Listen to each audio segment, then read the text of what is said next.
कर्म करो और फल की इच्छा ना करो, तो फिर कर्म ही क्यों करो। परंतु ये जानते क्यों आता है, जब आपकी छोटी सूक्ष्म दृष्टि होती, हल्की दृष्टि होती, तो आपको लगता है कर्म करने से मुझे कुछ प्राप्त होगा। जब विराट दृष्टि होती है तो निष्काम कर्म का भाव स्वतः उत्पन्न हो जाता है।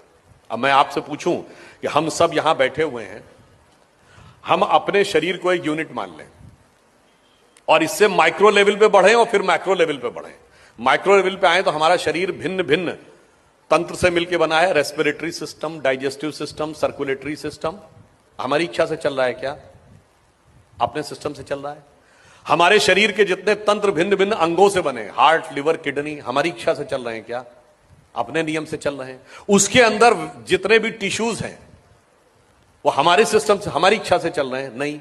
उसके अंदर सेल्स के अंदर प्रोटोप्लाज्म के अंदर होने वाले chemical reactions, cellular microbiological reactions, उसके अंदर बनने वाले मॉलिक्यूल्स एटम्स के साथ डिस्ट्रीब्यूट होकर, और एटम के अंदर एक इलेक्ट्रॉन और उसके तरफ चारों तरफ घूमते प्रोटॉन, इसमें से कौन हमारी इच्छा से चल रहा है?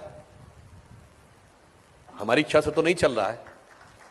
अब आइए आप विराट पे, हम खड़े हैं, इस धरती पे खड़े हैं, धरती का इकोलॉजिकल सिस्टम हमारी इच्छा से चल रहा है। धरती अपनी एक्सिस पे घूम रही है, वो सूर्य के चारों तरफ घूम रही है, सूर्य गैलेक्सी, मिल्की वे उसके सेंटर पे घूम रहा है, बिग बैंग तक आप मल्टी यूनिवर्स तक चले जाइए, हमारी इच्छा से है क्या? नहीं। तो इसका अर्थ क्या हुआ? जब संपूर्ण सृष्टि के क्रम में हमारा नियंत्रण परिणाम पर नहीं है, हमारा नियंत्रण केवल कर्तव्य पर है।